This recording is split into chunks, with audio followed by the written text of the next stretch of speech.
jeu. C'est déjà le temps de vous présenter nos meilleurs vendeurs du dernier mois. Si on y va, la position 1 qui est Roll and Bum, qui est un jeu pour 2 à 5 joueurs, 8 ans et plus. Il est parti d'environ 20 minutes. C'est un jeu très simple de lancer des dés. À notre tour, on va lancer des dés et on a droit à 3 lancers. On doit les placer ensuite sur des cartes selon des règles. Comme il va y avoir des cartes qui vont nous permettre de... Il faut que ce soit des dés du même chiffre. Deux fois, il faut que ce soit une série croissante, des choses comme ça. Fait qu'on place nos dés sur des différentes cartes.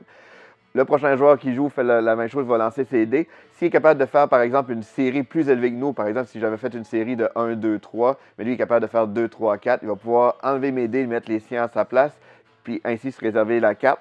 Parce que c'est juste quand c'est à notre tour de jouer, au début de notre tour, si on a encore des dés sur des cartes, qu'on va gagner nos cartes. Fait qu'on a des points sur les cartes qu'on gagne, mais on a aussi des points pour les séries de même couleur. Fait qu'on essaie d'aller chercher des cartes qui avantagent là, notre scoring. Donc c'est un très bon jeu, là, simple à prendre en main, avec une belle interaction entre les joueurs. Donc, c'est Roll and Bump. En deuxième position, on a Revive, qui est un jeu pour 1 à 4 joueurs, les parties d'environ 2 heures pour 14 ans et plus. C'est un jeu qui mélange plusieurs mécaniques. On retrouve un peu de deck building, un peu de gestion. C'est un jeu qui se déroule dans un univers post-apocalyptique. On n'a pas encore essayé, mais j'ai vraiment hâte. C'était dans mes jeux attendus personnellement. Puis il y a même un mode aussi campagne dans le jeu. Donc c'est Revive. En troisième position, on a Everdell, l'extension New Leaf.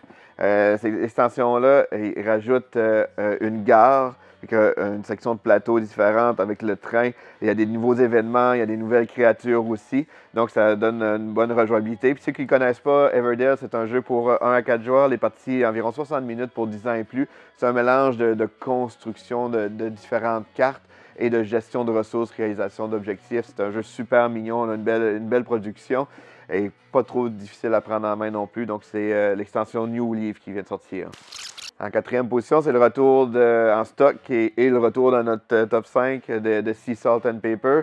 C'est un jeu pour 2 à 4 joueurs, 8 ans et plus, les parties d'environ 30 minutes. C'est un jeu de cartes, super belle petite boîte, une belle présentation aussi avec des images origami.